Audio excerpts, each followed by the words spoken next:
Buenas tardes, mi nombre es Carolina Natalia Sánchez y el día de hoy hablaremos de la teoría del consumidor con mis compañeras Catalina Icardi, Mariana Caldas, Angélica Onilla y María Paula Serrano. ¿Qué es la teoría del consumidor? Bueno, la teoría del consumidor es la rama de la microeconomía que estudia las preferencias, costumbres y hábitos de las personas al comprar un producto o servicio. Según el Handbook of Mathematical Economics, los principales objetivos de las teorías del consumismo son determinar el impacto en la demanda por mercancías, averiguar que las reglas guían el comportamiento de las personas en el mercado y qué limitaciones se encuentran al tomar una decisión. Para los expertos, las posibilidades comerciales son determinadas por la combinación de preferencias bajo una restricción presupuestaria. ¿Cuáles son las principales teorías del consumismo? Cuando se habla de teoría del consumidor en microeconomía, se refiere principalmente a las elecciones, sus estructuras e implicaciones. Si por un lado la empresa puede elegir qué y cómo producir, por otro lado las personas pueden elegir qué y cómo consumir. A lo largo del tiempo, varios académicos han desarrollado modelos de teorías del comportamiento del consumidor. Cada uno de ellos buscó entender qué motiva una decisión de compra en base a diferentes supuestos. Teoría clásica del consumidor. La teoría clásica del consumidor surgió en el siglo XVIII con el abandono de las monarquías y la llegada del capitalismo occidental en Europa. Su principal objetivo es explicar cómo conceptos de valor, precio, oferta, demanda y distribución operan en la realidad. La obra más importante del periodo es La riqueza de las naciones de Adam Smith, publicada en 1776. Según la teoría del pensador escocés, el choque entre las fuerzas de la oferta y la demanda autorregularía en el mercado, equilibrando los costes de producción y el precio final. Marcada por la racionalidad, esta teoría del consumidor asume que las decisiones de compra están motivadas por la simple necesidad y que el costo de producción es el factor determinante en el precio.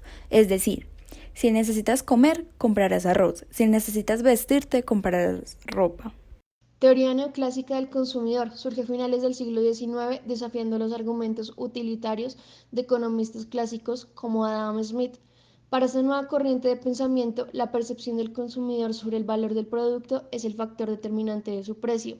Según esta teoría, las decisiones de compra estarían guiadas por el deseo de maximizar la satisfacción personal. De esta manera, el valor, la oferta y la demanda de un producto o servicio no estaría determinado únicamente por sus costos de producción, como sugiere la teoría clásica. La percepción del consumidor jugaría aquí un papel muy importante.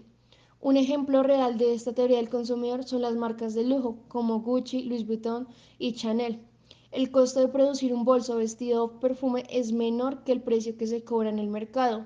Sin embargo, la gente cree que el dinero invertido vale la pena porque esas empresas crean experiencias personalizadas y exclusivas.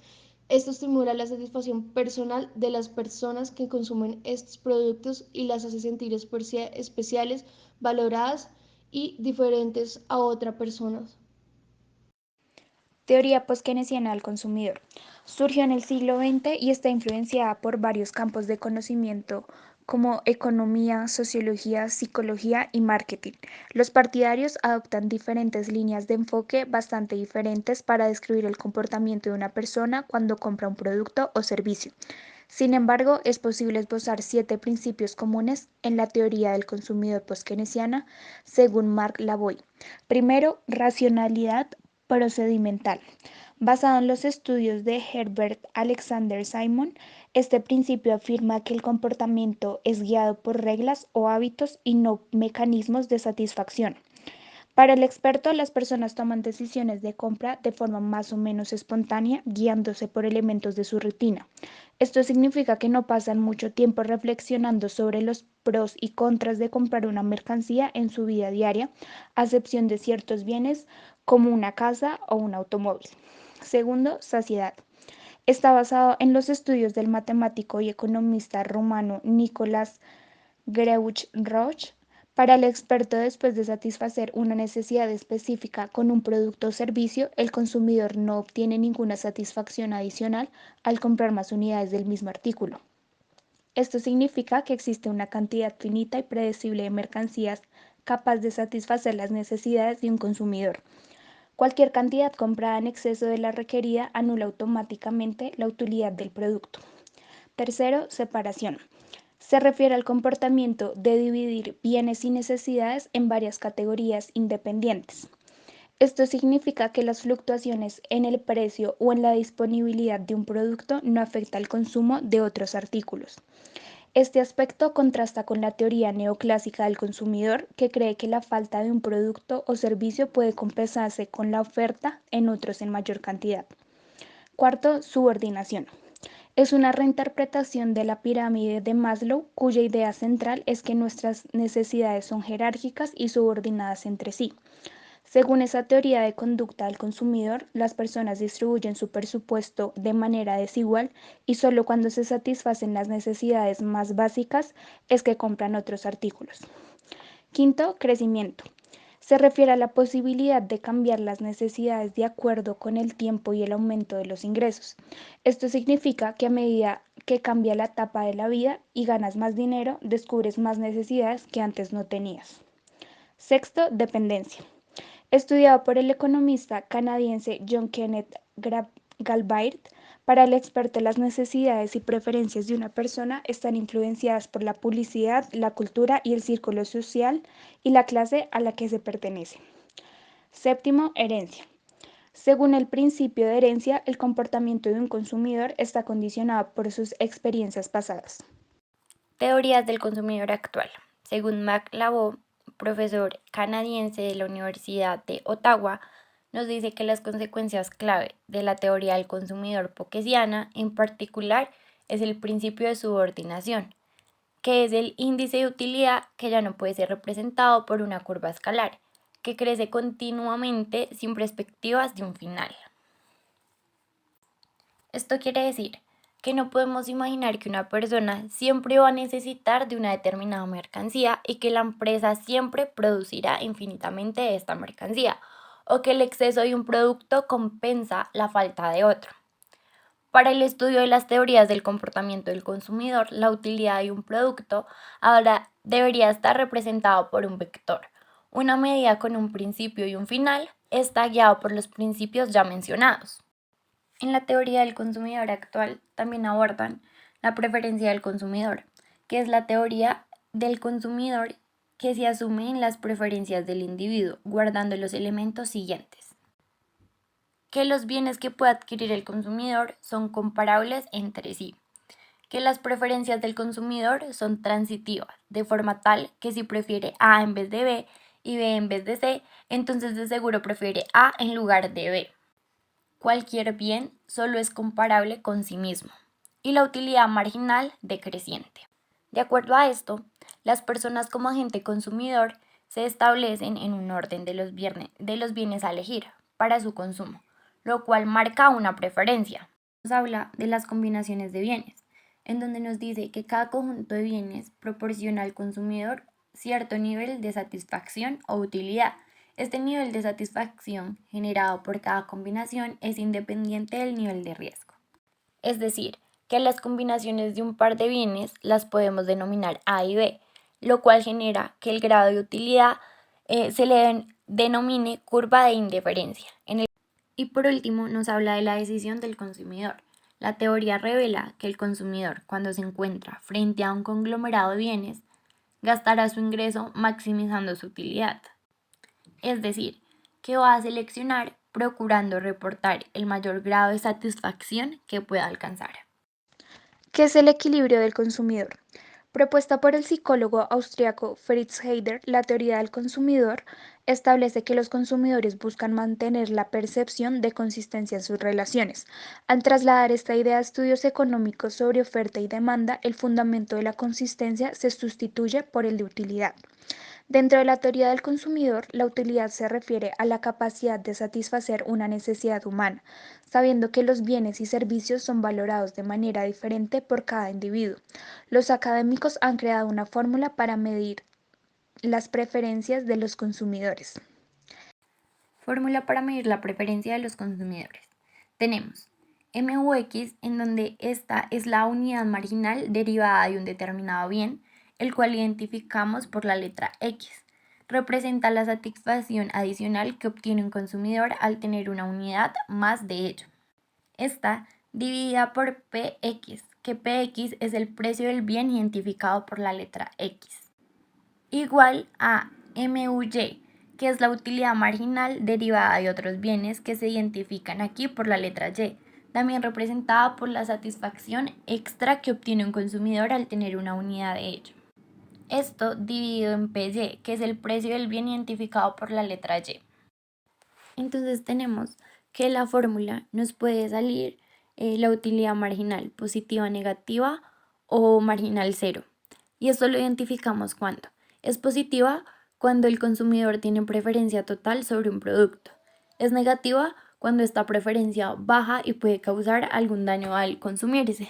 Y es marginal cero cuando el consumidor adquiere el producto pero no tiene preferencia total sobre él. Con estos tres hallamos el punto de equilibrio del consumidor, que este ocurre cuando una persona encuentra la mayor utilidad y preferencia posible en una mercancía según su renta o su presupuesto. Con esto queremos decir que el consumidor debe gastar su presupuesto limitado en los bienes que le dan mayor utilidad marginal por dólar o por peso. Como ya habríamos inferido, el punto de equilibrio del consumidor dependerá de la restricción presupuestaria del individuo y del precio de los productos o servicios, por lo tanto. Cuando la razón MU esté dividida por P es igual para todos los bienes, el consumidor maximizará su utilidad total. La teoría del consumidor cree que existe una tendencia a que todos los bienes y servicios alcancen una unidad marginal cero. Cuando esto sucede, el consumidor ya no necesitará más productos y finalizará el consumo. Ejemplos de la teoría del consumidor y utilidad. Demanda. Imagina que estás preparando una fiesta de cumpleaños para tu hermano y necesitas comprar un pastel. Vas a la panadería más cercana, pero descubres que no tiene nada disponible ese día. En este caso, probablemente acudirás a un competidor, porque no encontraste lo que necesitaba en el momento adecuado. En otras palabras, tu decisión estuvo motivada por la ausencia de oferta. Comportamiento. Siguiendo el mismo ejemplo, imagina ahora que a tu hermano le encanta el pastel de chocolate. Quieres hacer todo lo posible para complacerlo en este día especial, pero la panadería solo vende pastel de naranja y maíz. Es posible que también acudas a un competidor, pero en este caso tu decisión de compra está predominantemente influenciada por una emoción, el deseo de ver feliz a tu hermano. Restricción presupuestaria. Para completar la escena, imagina que ya has gastado mucho dinero en los preparativos de la fiesta y los regalos de cumpleaños. Solo tienes $20 para gastar y descubres que el pastel de chocolate cuesta $18. Sin duda, realizarás la compra porque el precio está dentro de tu presupuesto. Si la cifra fuera mayor, probablemente tendría que buscar otra solución. Estos son algunos ejemplos para que comprendas los principios básicos de la teoría del consumidor.